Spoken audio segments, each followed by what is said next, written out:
Раиса? К вам можно просто Раиса или по имени отчеству? Меня и Рая, и Раиса, я не горда. Все, ладно. Раиса, меня Вероника. Очень приятно. Кстати, вы тоже. очень похожи на одну киноактрису. На какую? Вот забыла фамилию ее. Вероника Торзян. Я аж испугалась, думаю, господи, неужели? Не Честное киноактриса. слово. Вот есть же Ясно. копии, да ведь? Ну вот бывает, да, такое. Кто-то кому-то напоминает Да, кого-то. да. Мне, кстати, часто говорят, что он на кого-то похож. Мгм. А, Хорошего мало, пока не пришла сюда. Я, когда пришла сюда,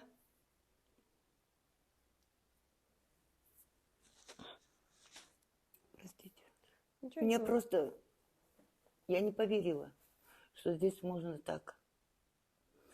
Такое уважение в трудную минуту. Я первая женщина среди мужчин здесь была. Зимой Илья Анатольевич Костин, директор центра, принял меня. Как заехал, сразу улыбнулся, и вы знаете, внутри так тепло стало, хорошо. И вот я поверила, неужели вот здесь только я поняла одно, что я кому-то нужна. Понимаете, нужна кому-то. Вот. У меня много родственников, но, видимо, я никому не нужна. Я уже много лет не пью спиртное. Но вот так получилось, что я тихонько дверь закрыла, ушла. Дабы не провоцировать и не мешать своим родственникам. Вот. Ну, что еще вам сказать такое? Здесь я получила, Илья Анатольевич, директор, все увидели во мне, что я... Ну, у меня по жизни такая вот привычка помочь больному. Я мимо пройти не могу. Я помогала больным здесь, все. Потом пришли к нам сюда с университета. Я пошла на курсы, закончила 4,5 месяца, закончила на отлично. Вот. И получила, значит, диплом младшей сестры. То бишь я могу быть и, в общем, сопровождала ее здесь, выхаживала инсультного больного, поставила на ноги, честно вам скажу. Угу. Вот. Потому что это в практике моей не первый раз. А все у меня за плечами. Вот здесь я работала в больнице, в больничном городке, молодой девушкой была. Но жизнь так сложилась. Я не скажу, что я вот, ну, даже не хочу вспоминать, но только я поняла одно, что здесь меня очень хорошо. Вы знаете, здесь кормят нас бесплатно, одевают бесплатно. Все привилегии нам. Вы вот сами видите, какой у нас порядок. Все. Я очень, конечно, благодарна. Очень. У меня, я не знаю, вот таким людям я взяла пример с них. Они молодые, научили меня в таком возрасте. Вот такой пример, что надо помогать ближнему, руку помощи протягивать. И вы знаете, я как могу, так помогаю силами своими, вот сопровождаю больных. Я уже здесь 2-й год нахожусь. И здесь я считаю его как родным домом. А как вот, вы можете рассказать, Раиса, вот как у вас получилось, то есть жизнь складывалась каким образом, что получилось в какой-то момент, что вы, получается, были, ну, какое-то время на улице жили, или как у вас ситуация сложилась так? Ну, если сказать честно, буду откровенна с вами. Мне скрывать нечего. Ну, так получилось, что нас в семье 5. Родители, мама умерла, 50 лет ушла из жизни. Но в детстве я поняла, что меня недолюбливают. Пусть мама меня простит, Царство Небесное. Недолюбливают. Это я увидела на себе. Вот. И меня домой не тянуло. Понимаете?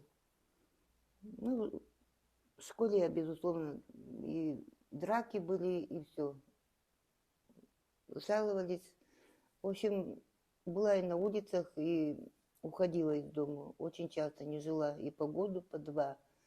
Ну, родителям, как я поняла, все равно было, где я, что и как. Но у вас была какая-то неблагополучная семья, Нет, у нас получается, да? благополучная семья, да. Мгм. Потом так получилось, я работала, пенсию заработала честно, да.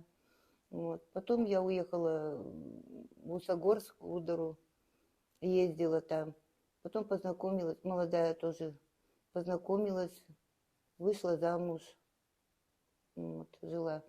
Но я такая, что я не позволяю с собой грубо обращаться.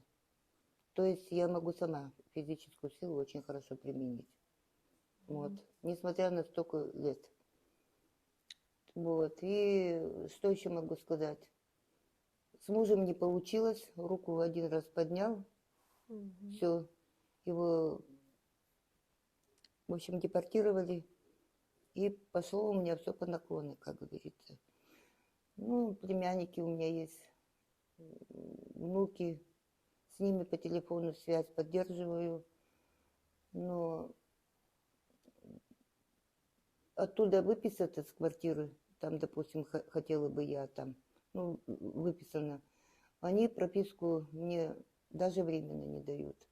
Я поняла, тоже, я помогала там, в школе работала в Зеленецкой, вот. Работала довольно-таки неплохо, дети любили, я очень люблю животных, детей, обращалась с ними очень хорошо. Честно, вот на самом деле, вот даже в одном доме живут, у нас Юра тут. Ну и так получилось вот, что я уже очень долго на протяжении многих лет не пью, не употребляю. Просто приболела, и вот так получилось. Ну, в адрес центра я могу сказать, что тут, я не знаю, это я в жизни не поверила бы, если бы мне сказали. Но я тут испытала, я тут никакой агрессии со стороны начальства не видела. Ничего. Все нам, все для нас. И вот мы отдаем силы, поскольку нам дают все, но и отдача должна быть. То есть вы уже 2 года, получается, живете, Второй да? год, ну еще, Второй год да, вы второй живете. год я здесь. А вот у вас есть дети, семья, то есть родственники, которые вы как-то поддерживаете связь с ними? С мужем я не поддерживаю связь. Я так, если рассталась, то навсегда. Второго возврата не будет. Я очень человек такой вот. И главная черта у меня еще, наверное, прямо открыто говорить в глаза человеку, нежели судить кого-то за спиной.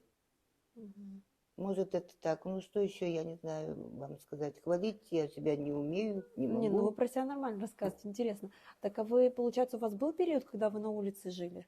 Был. Да? Вот был. расскажите про этот опыт. Ну, может быть, вам будет трудно, просто нам важно именно, наверное, до зрителей тоже вот это донести. Потому что для обычных людей, которые с этим не сталкивались, им кажется, что либо этого вообще нету, они этого не видят, да, в обычной жизни. Ходят по улицам, ты этого не замечаешь, да. Либо им кажется, что люди, которые живут на улице, это какие-то совсем дно какое-то, да, человеческого там существования. Вот. А мы-то понимаем, что это не так, что от этого никто не застрахован. И вот, ну, вот расскажите, как у вас произошло, что вы оказались на улице, и как вы там жили, как была устроена жизнь ваша, где она происходила, как вы питались, чем, то есть вот эти вещи какие-то. Ну, знаете, скажу честно, к знакомым зайду, где выпивают. Бывало, что и за стопку бралась, вот. А потом я сама себе сказала, стоп. Потом к другим знакомым зайду, там тоже. Тут начинают говорить, выпей, не выпьешь, ты нас не уважаешь. И тем не менее я все равно не взяла стопку, ушла. Вот.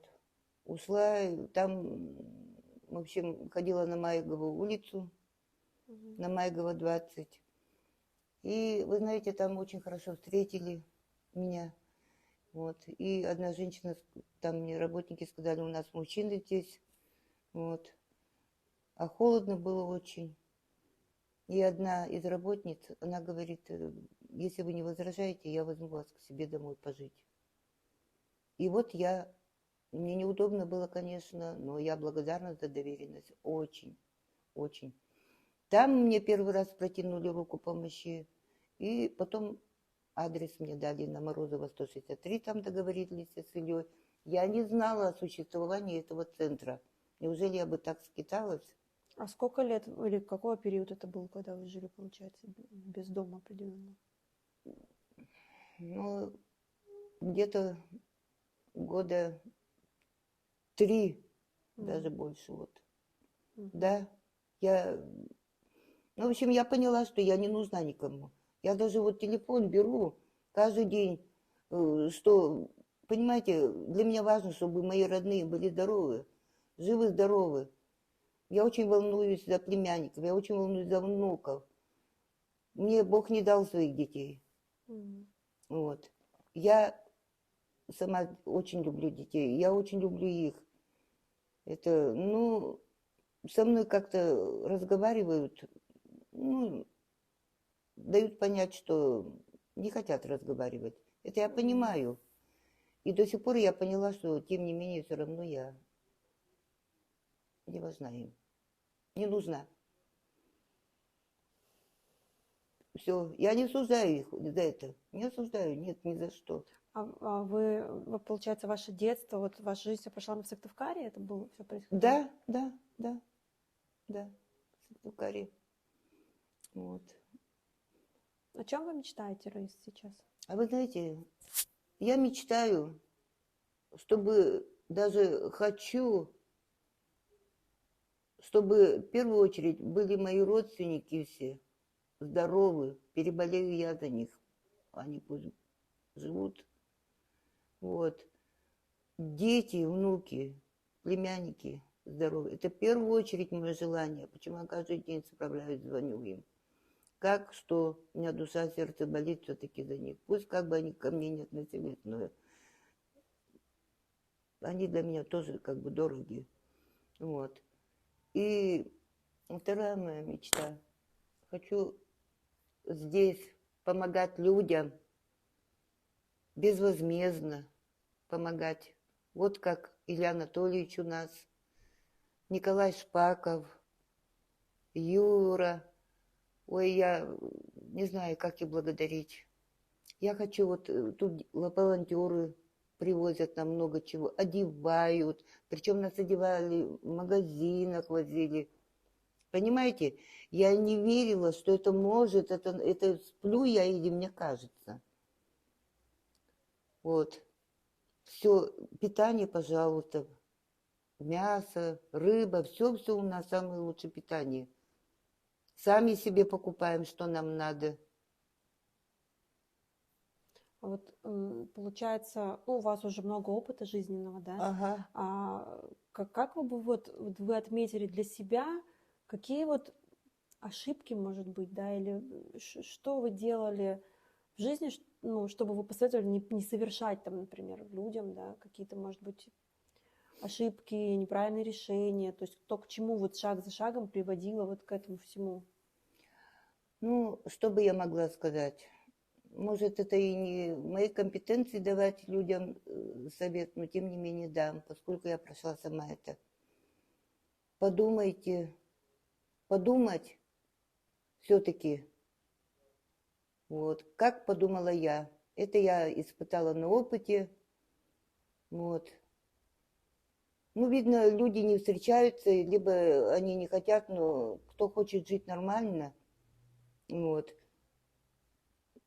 Не делайте ошибок, не пейте, не выпивать, жить нормально. Потому что по пьянке все случаются беды. От пьянки все случаются беды. Бывает, что выкидывают на улицу родственники. Вот у нас есть такой Крупанев Анатолий, инсультного привезли его. Вот. Да и много тут случаев было. Илья с улыбкой всегда подъедет, директор центра у нас, всегда встретит. Не было такого, чтобы вот тут вот Илья где-то послал, куда-то ругнулся или ничто. Он всегда, наоборот, нас, ни одного матюга. Нас, женщин, чтобы мужчин не обижали. Вот так. Как бы... Настя. А скажите, Раиса, вот вы насколько себя лет ощущаете вот по возрасту? Внутренний именно возраст. Внутренне молодая, позитивная. Я ведь очень веселая такая. Ну, по вам видно. Юмору, да, ой, танцуем, очень меломан я. Тут угадай мелодия. Ох, я А только... какую музыку любите? Я люблю музыку очень. Дискотеку вот этих наших лет. И очень люблю шансон. А еще я люблю это самое песни. Ну вот поют. А поете сами? Нет, с таким голосом нет. Я могу танцевать, как умею. Вот. Я это делаю. Вот. Я потому что с детства, я не знаю, у меня брат, он титулованный балетмейстер в Питере. Вот. И это нам от мамы дар, наверное, пришел. А у вас жив брат? Вот, да, безусловно, все живы, здоровы, слава Господи, как говорится. А он знает про вашу ситуацию жизненную?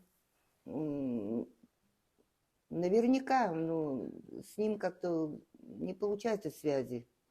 Вот. Не общаемся. Вот. Ну и что еще я могу сказать? Единственное, что я... Не могу я про себя говорить там что-то такое. Единственное, я хочу сказать, что я очень рада. Я очень рада. Просто на пути мне не встречались, видимо, хорошие люди. Понимаете? Хорошие люди не встречались. Но все приходит вовремя. Да. Значит, вам нужно было все это пройти, чтобы потом так оценить. Через ады, муки эти пройти, чтобы я оказалась здесь. И я вот здесь, я благодарна. Это, видимо, Богу угодно так было, чтобы я все ады, муки прошла и оказалась здесь. Спасибо большое им, конечно, нашему дирекции. Просто слов нет. И я даже не знаю, как и благодарить. Ну, вы уже так давно здесь, и все равно у вас прям такое чувство благодарности. Ой, я не знаю, как благодарить их. Тут даже никто не... Да у вас бесплатно, да не может быть. Ну, да. слушайте, ваше счастье и благополучие – самая большая награда для них. Ведь это их цель. Да. Ну, да, так что... Да, я здесь только поняла, как ко мне, что я кому-то нужна, что я где-то могу помочь. Ну, у вас получается, то есть у вас много родственников, но несмотря на то, что они как бы вам какой-то конкретной помощи не оказали, да, у вас все равно такая вера и любовь прям к ним, да, сильная. Очень сильно, очень, очень. Я всегда говорю, не болейте, они не пьющие у меня. Я говорю, не болейте.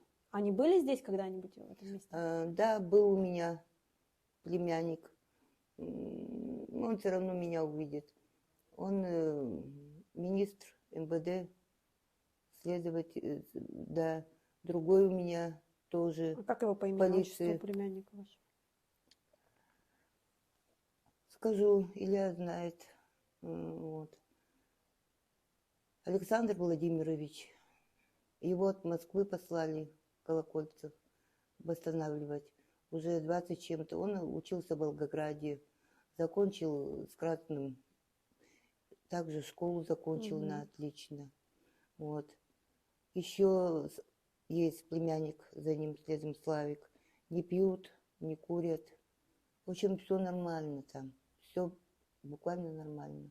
Ну, приходили родственники, да? Ну да, внучка приходила, Ксения, ко мне. Вот. Милана, Ева, Рома.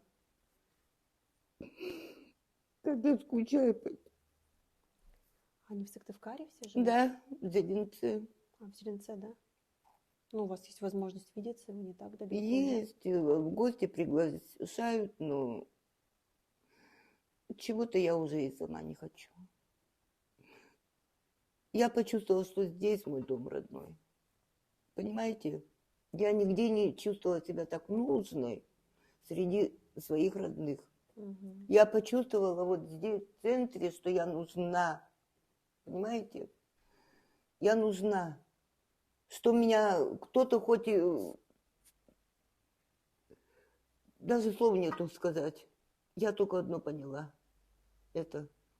Я не поверила в жизни бы, кто рассказал бы мне, что вот такое бывает. Я сама увидела это все. И я действительно... Я хочу сказать еще раз огромное спасибо вот центру «Дома жить». Для бездомных. Ведь приводят к нам сюда. Всех принимают. Вот. Никого не выгоняют. Но есть такие люди, конечно, что им помогут, они выходят и опять за свое берутся. Мгм. Но многие восстановились люди.